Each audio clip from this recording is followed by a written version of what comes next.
If you've ever been through a tough time in your life, maybe you or someone close to you said, well, it's a lesson, it's a life lesson. And maybe you've gotten to the point in your life where you say, you know what, I'm really just tired of learning these lessons. If that's the case, stay tuned to Wonderful Life, because we're going to show you how to go ahead and just get the lesson so you can quit learning the lesson already and move on with your life.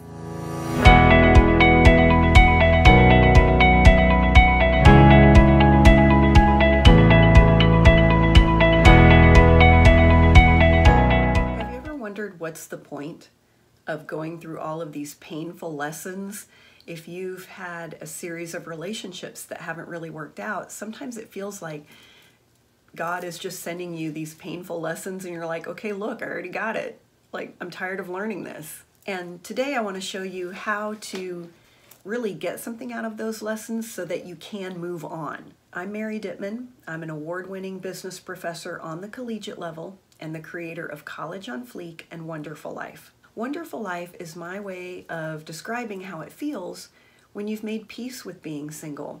It's not about being happy because you're single. I know there are women out there who say, I don't want a man, I'd rather be alone, but I don't feel that way. I've never felt that way. I've always wanted to be married and have a family, but it's never worked out for me. And I'm well over 40. I've never been married. I don't have any children. And for a long time, that was really a source of sadness for me, because my definition of a fulfilling life is being a wife and a mother. But I got to the point where I said, I just want to be happy. And I had to figure out how to make peace with being single. And that's what Wonderful Life is about. It's not about getting you to a point where you prefer singleness. I don't. It's about helping you be happy while you're single. Recently, I was thinking about some very painful lessons that I've learned in the last couple of years when it comes to romantic relationships. I went through my greatest heartbreak. I was dating a man for a year. I had been open and upfront with him that I wanted to be married. He knew that. He led me to believe that that's what he wanted as well. And the reason I say that is I broke up with him after 6 months. And then we got back together with the understanding that things were going to progress. When we had been together for a year, things were not progressing. And so I broke up with him again. And I thought, little time apart and he should be ready to get engaged. And actually I was right, because 6 months after we broke up, he was engaged to another woman. And then they got married a little while after that. So that to me was incredibly painful. And when that happened, I jumped into online dating to just get back out there and meet somebody. And I know a lot of people have great experiences with online dating. I really never have. And this last experience for me was especially traumatic. I met a man who's legitimately a psychopath. And I thought he was a good guy. He's a school teacher, and he seemed really excited about me, but I uncovered his disturbing and recent criminal record, and so I broke up with him, and then he proceeded to harass and terrify me for months. And so between really getting my heart broken and then being for real afraid, I really just gave up on dating. And I was just thinking about that recently and writing in my journal that I wish I would have handled things differently with the guy that I wanted to marry and with the psychopath. And lamenting, I wish I would have seen this red flag or acted on this or set a boundary here. I made so many mistakes that I wish I would have done things differently. And at least I would have spared myself heartache. And who knows, if I had handled things differently, maybe the guy that I was with for a year, maybe he would have wanted to marry me. I'll never know. But what I realized was I would not know that information. I would not have that lesson if I hadn't gone through the situation. So sometimes the only way to get the knowledge is to go through the trial. And that's why we can't bypass things in life. Now, I'm a teacher, at a university. And the way things work, for example, I teach in the business school. So one of the classes I teach is our freshman level Business 101 class. And if you want to major in business, you have to take that class and you have to pass it. And I've seen students who will take that class 5 and 6 times because you can't go further until you have that class and you have passed it.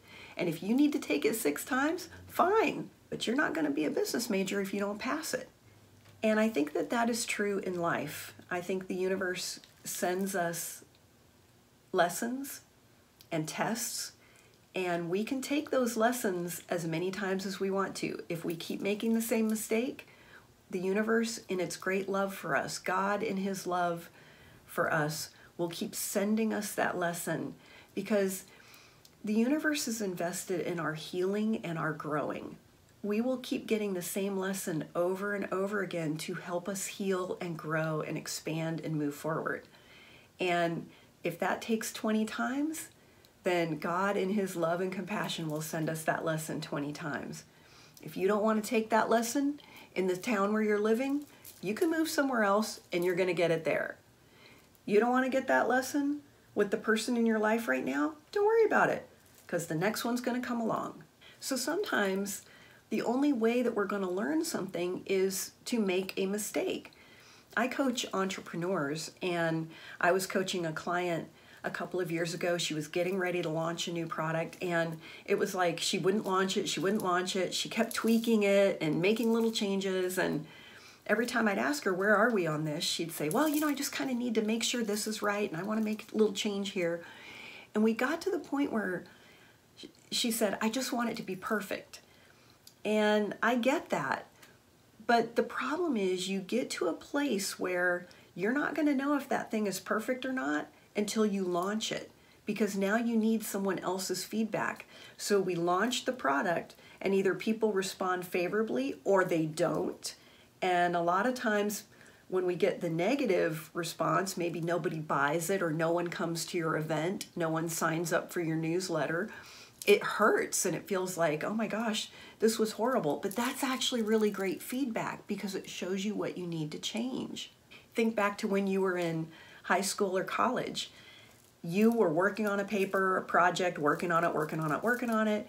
You got to the point where you thought, well, it's got to be perfect. I mean, look at how much I've done with it. And you turned it in and maybe you just got like red ink all over it. Or I encourage my students to go to the writing center at the university where I teach. And I'll say, take your paper. Well, but it's really good. Great. Take it, and they're either going to tell you it's really good or they're going to help you make it really, really good. But you get to a point where you don't know how to improve until somebody else can show you this is where you need to work. And a lot of times the only reason that we know what to do is because we didn't do it right in the past. That's wisdom. Knowledge is, I can read a book and I can understand theoretically what to do in any situation. But wisdom is, can I apply it? Have I learned from my past mistakes? Now, a lot of times we don't learn the lesson because we think we're special. We think we're the exception. One of the lessons that I had to learn repeatedly was about dating men who are separated but not yet legally divorced. In fact, the man that I told you about that I wanted to marry, that we'd been together for a year, when he and I first started dating, he was 3 months away from his divorce being final. Now, in the state where I live, you have to be separated for 12 months before you can get a divorce date. So he had already been separated from his soon-to-be ex-wife for 9 or 10 months.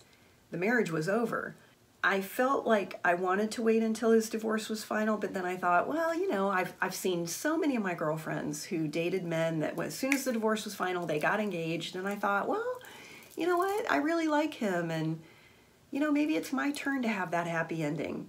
And today I look back and I think, if I would have said, let's wait and I'll meet you when your divorce is final, then first of all, we met in June, his divorce was supposed to be final in October, but the court moved the date to December. He had no control over that. So in June, if I would have said, let's wait till your divorce is final, I might not have even met him until December, or I might not have met him at all because he would have met somebody else. And that's part of what I was thinking was I could have spared myself heartache. But I didn't know that until I went through this experience. Today, when I meet a man who says, well, I'm separated and my divorce will be final, whether he says 2 weeks or 2 months or 10 months, I say, that's awesome. Call me when it's final. And part of that is because the state where I live does not recognize the status of legally separated. You're married or you're not married. And so legitimately, if I'm dating someone who is not divorced yet, then he's a married man. Now, most people don't get judgmental about that, but the truth is he's not legally available. And again, when someone's in the middle of a divorce, even if it seems like things are over, they're not over. They're not divorced. You can do what you want to with that. One of my lessons that I've had to learn is I keep thinking, okay, well, the last 5 times I did this, it didn't go well for me, but it went well for my friend over there. I'm going to try it again. And that's where I wasn't using wisdom. I wasn't really learning from my past mistakes. A lot of times we think, well, I just have to kiss a lot of frogs. Well, that's a fairy tale. If you go outside right now, you can kiss all the frogs you want. They're not going to turn into a guy. So this idea that I just have to go through all of these bad relationships before I find a good one, no, maybe you don't. The point isn't you have to go through X amount of relationships before you find a good one. The point is you need to understand what you need to do differently. And then when you meet someone that you could do things differently with, you will get a different result. With the guy who was the psychopath, I was getting some red flags very early on, as early as dates 1 and 2, and I ignored them. And then as time went on, I was really getting red flags, like something's wrong here, I'm not sure what it is, but something's not adding up. And I did not honor that until I found out in black and white about his criminal record. And if I would have ended things after date 2, let's say I give myself 2 dates. Date 1 had some red flags, date 2, huge red flag. And I chose to say, well, you know, maybe I can still work with this. But if I would have ended things after date 2, I'll bet he would not have harassed and stalked and terrorized me, because after a second date, he would have just been like, okay, whatever. But instead, I let it go on for a couple of months. And by that point, he was more invested in the result he wanted. But again, that's what it took for me to really get that lesson, to honor my intuition, to honor my gut. And yeah, would have been nice if I'd learned that the other 27 times that I was in a situation where I didn't pay attention to my gut, but I didn't.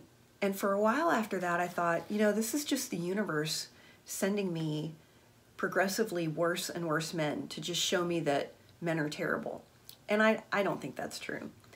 I do think that the universe sent me lesson after lesson after lesson.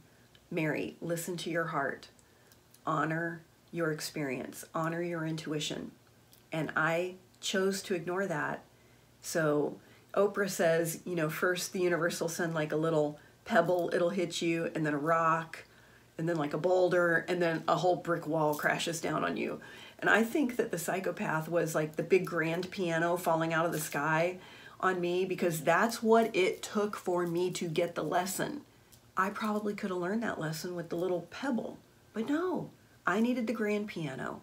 So that's what I now think about lessons in life. We can learn them now or we can learn them later.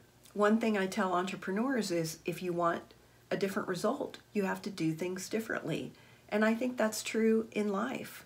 So if you want a different experience in relationships or in your singleness, then you have to do things differently. But I want to hear from you. What are some of the lessons that you've learned that have helped you as a single person? Put those in the comments, or you can always find us at wonderfullife.com. Wonderful Life is a dialogue, not a monologue, and we want to hear from you. So you can connect with us there.